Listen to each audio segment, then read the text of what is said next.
Et oui, attention aux réseaux sociaux pour les adolescents. Quelques conseils aujourd'hui, comme d'habitude, avec un psychologue. Bonjour Jean-Luc Aubert. Merci d'être avec Bonjour. nous. Vous êtes psychologue, vous êtes en duplex de Nancy. Vous avez créé votre chaîne YouTube, Question de Psy, où vous parlez régulièrement et toutes les semaines, vous proposez différentes rubriques sur différents thèmes qui concernent évidemment les adolescents, les enfants et puis les parents. Il y a plein de conseils, il faut vraiment aller sur cette chaîne. Alors, on va parler de ces réseaux sociaux préférés des adolescents de 11 à 18 ans, mais je dirais même plus que 18 ans, hein, on constate. Alors, il y a TikTok, il y a Facebook, il y a Snapchat, il y a YouTube, il y a Instagram. Quel usage en font-ils? Que recherchent-ils ces jeunes, justement, sur ces réseaux? Et côté parents, comment faut-il réagir? Alors, il faut savoir que les réseaux sociaux ont 5 fonctions essentielles. La première, c'est d'échanger, échanger. Et c'est important parce que c'est un rôle positif. Hein. Souvenons-nous du confinement. Enfin, on est encore un petit peu dedans. Mais pendant le confinement, heureusement qu'il y a eu les réseaux sociaux pour les adolescents. Ils pouvaient communiquer entre eux, ils pouvaient échanger. C'est véritablement, ça a eu un rôle très, très positif. S'ils n'avaient pas eu ça, je ne sais pas comment les adolescents auraient pu gérer la situation. Et les parents encore moins, certainement. Oui, c'est vrai. Alors, c'est le premier rôle très positif, il faut le rappeler. Le deuxième, c'est s'informer. Alors, s'informer, c'est un peu embêtant parce que l'information qui passe par les réseaux sociaux, c'est un peu l'information de monsieur tout le monde, quelquefois. Elle n'est pas filtrée. Il faut savoir que les adolescents n'écoutent pas la radio ou ne regardent pas la télévision. Ils s'informent à travers les réseaux sociaux. Et bon, l'information n'est pas toujours vérifiée, n'est pas toujours juste. Donc, là aussi, il faut faire très attention. La troisième chose, c'est se distraire, bien évidemment. Bon, ça, c'est un côté plutôt positif, à condition de ne pas en abuser. Alors, les deux derniers aspects sont plus délicats. Et il faut se pencher dessus de façon un peu plus prononcée. Dans les réseaux sociaux, les adolescents recherchent des modèles identitaires. Vous savez qu'à l'adolescent, on recherche des modèles à l'extérieur de la famille en général. Et ils les recherchent quelquefois à travers les réseaux sociaux. Alors, c'est peut-être les youtubeurs ou youtubeuses qui renvoient des images, des modèles identitaires qui ne sont pas toujours traditionnels, classiques et qui ne sont pas toujours à suivre, bien sûr. Donc, il y a un petit danger par rapport à ça. Et enfin, le cinquième rôle des réseaux sociaux, ils se montrent à travers les réseaux sociaux. Ils se mettent en scène.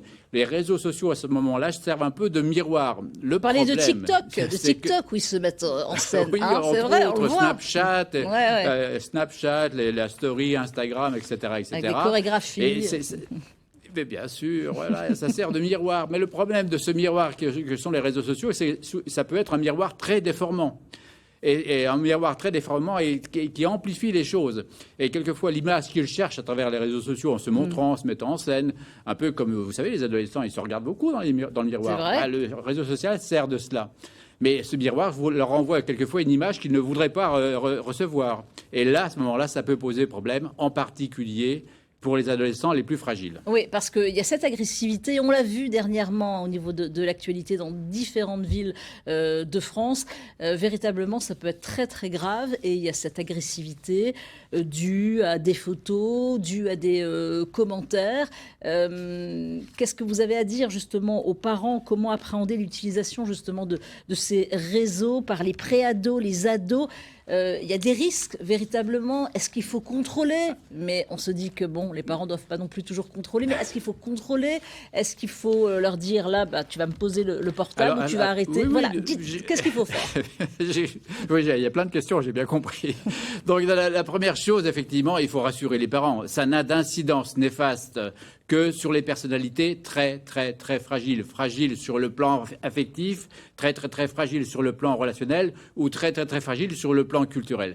Pour les autres, ils ont les capacités d'analyse et de recul pour justement prendre de la distance par rapport à ça et ne pas se laisser influencer. Mais pour certaines personnalités très très fragiles qui peuvent cumuler justement ces déficits affectifs, ces déficits relationnels, déficits culturels, ça peut poser problème parce qu'ils ne savent pas faire la distinction entre la réalité et le virtuel. Pour eux, ça peut poser problème. Mais il faut reconnaître que statistiquement, ça n'est qu'une très très faible minorité, heureusement. Oui, alors il faut préciser de toute façon que les réseaux sociaux, la plupart des réseaux sociaux sont interdits en France aux enfants de moins de 13 ans.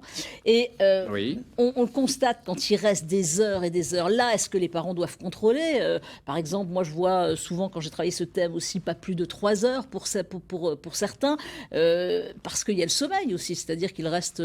Qu'est-ce qu'il faut faire par rapport à ça parce qu'ils sont avec leur portable, beaucoup sont avec leur portable dans leur chambre, et puis il reste jusqu'à pas d'heure pour certains, les parents s'endorment avant. Est-ce qu'il faut aller contrôler, prendre le portable? C'est compliqué, hein. Oui, c'est compliqué. Ben pourquoi? Parce qu'il y a eu une immixtion des réseaux sociaux il y a quelques années seulement. Il n'y a pas eu d'éducation aux réseaux sociaux. Et véritablement, je veux prévenir les parents, d'enfants jeunes en particulier, de les éduquer aux réseaux sociaux. Vous savez, quand un enfant commence à marcher, on lui apprend à traverser la route parce que c'est dangereux de traverser la route.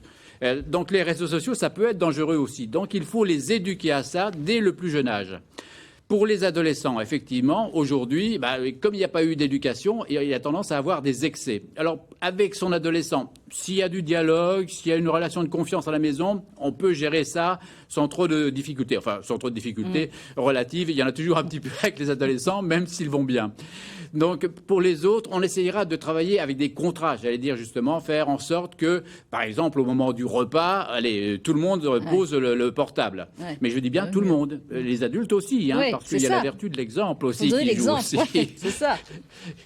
Quelquefois, on se penche sur les adolescents, puis que les adultes devraient se remettre quelquefois en question aussi. Hein. Donc, la vertu de l'exemple doit jouer. Donc, dire par exemple, au moment du repas, tout le monde pose le portable et on échange, on discute.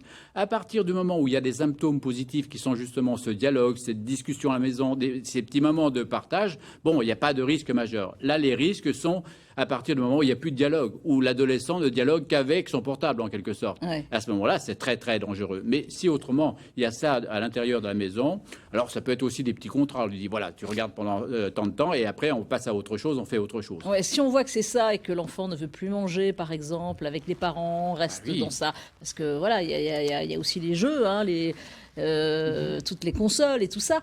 Faut vraiment là dialoguer, discuter et voir si c'est pas possible de consulter, c'est ça, hein? Oui. Véritablement. Il faut dialoguer, faire des contrats, et j'insiste bien sur la prévention, l'éducation des jeunes enfants aujourd'hui aux réseaux sociaux dès le plus jeune âge, faire en sorte qu'ils soient éduqués à cela.